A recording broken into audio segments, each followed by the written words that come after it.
Saludos a todos. Antes de comenzar con el video, queremos invitarte a que te suscribas a nuestro canal para más trabajos. La década de los 60 fue una época donde la juventud expuso su sentir, en que tomó el control de su propio destino y dijo no más a las imposiciones de las pasadas generaciones. México no fue la excepción, y eso se apreciaba en la música, la forma de vestir o la manera de llevar el cabello. Lamentablemente, en ese entonces, México era gobernado por uno de los hombres más conservadores y autoritarios, Gustavo Díaz Ordaz. En 1964 se convirtió en el primer mandatario, y si bien es posible decir que la economía de la nación se mantuvo estable durante su gobierno, no es posible decir lo mismo de la libertad.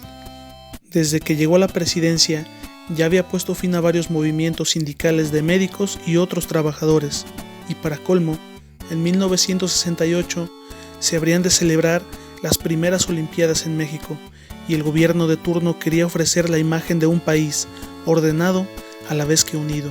Muy pronto, los ideales de la época y el gobierno autoritario colisionarían. 22 de julio de 1968.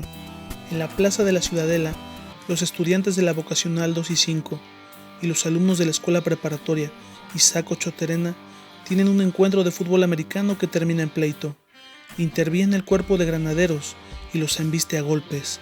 Entran en sus escuelas y continúa la violencia contra estudiantes y maestros. Una agresión más que desmedida, lo que causó una enorme indignación. Ya para el 26 de julio, en el aniversario del asalto al cuartel de Moncada en Cuba, se presenta una manifestación estudiantil para denunciar las agresiones gubernamentales, y en vez de dialogar, el gobierno los encaró de nueva cuenta enviando a la policía y el cuerpo de granaderos, desatando lo que podría considerarse una batalla sin cuartel. Los estudiantes no piensan seguir tolerando las amenazas del gobierno. Ya para el 30 de julio todo estaba fuera de control. El ejército atacó San Ildefonso y varios estudiantes y maestros fueron encarcelados. Pero en vez de callar, la sociedad se levantó contra el autoritarismo de Gustavo Díaz Ordaz. Ya no eran solo estudiantes o maestros, sino la clase trabajadora que no podía permitir más opresión contra los suyos. Más y más centros de estudio se organizaron, algunos bajo la efigie de Emiliano Zapata, otros más bajo la de Ernesto, el Che Guevara, presentando demandas generales. Se crea en agosto el Comité Nacional de Huelga. Poco a poco se unen más y más adeptos a la causa, y en Palacio Nacional el presidente no se pronuncia, nadie lo cuestiona sobre las manifestaciones que agitan al país. Siendo el 27 de agosto, en una manifestación en el Zócalo, los jóvenes exigen que el ejército se marche de los centros educativos, la destitución de jefes del cuerpo de granaderos y miembros de la policía, la derogación del artículo 145, la liberación de los presos políticos, así como la cancelación de las Olimpiadas.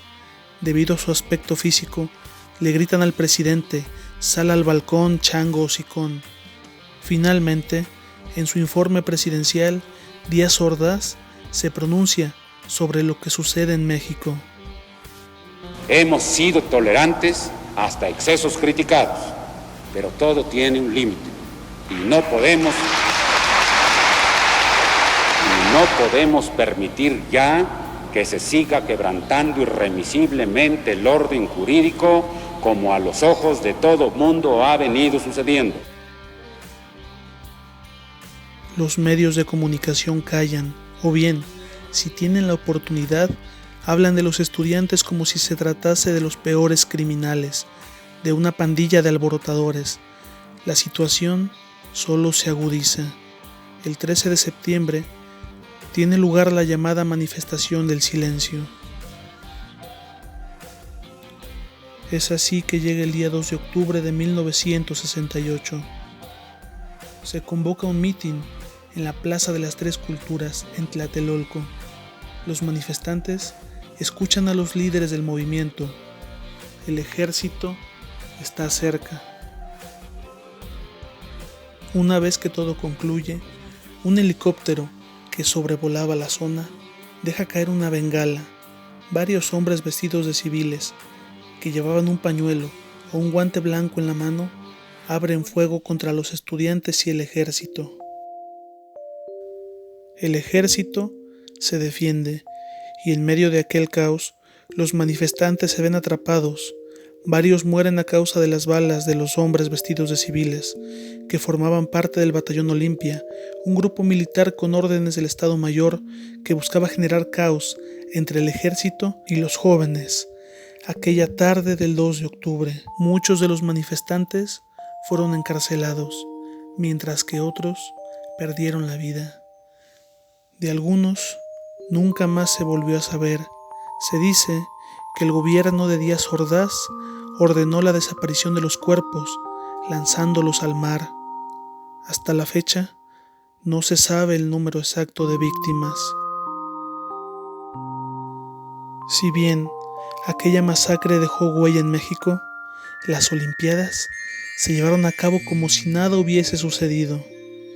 El presidente se achacó la culpa, considerándose un héroe que salvó a México del comunismo, esperando que no se manchara el nombre de su secretario de Gobernación y próximo candidato a la presidencia del partido oficial. Tomo íntegramente la responsabilidad personal, ética, social, jurídica, política e histórica por las decisiones del gobierno en relación con los sucesos del año pasado. Sin embargo, las voces del 68 nunca serán silenciadas y hasta la fecha conmemoramos a una generación que luchó por sus derechos y por la libertad. De ese modo llegamos al final de este video. Si te gustó, danos un like y suscríbete para más trabajos. Subimos videos de historia de México, cine mexicano y varias tradiciones. Gracias.